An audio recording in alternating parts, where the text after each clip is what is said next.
Çocukluğumuzun neşesi sustu. Televizyon karşısında büyüyen bir nesil o son sahnede gözyaşlarını tutamadı.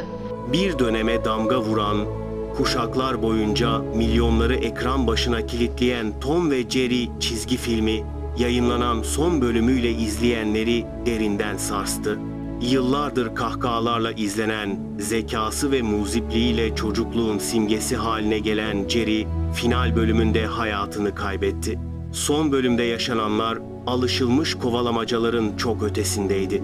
Eğlenceli müziklerin yerini sessizlik alırken, izleyici ilk kez Jerry'yi çaresiz ve savunmasız gördü. Final sahnesinde Jerry'nin ölümüyle birlikte ekran başındaki milyonlarca kişi adeta çocukluğuna veda etti.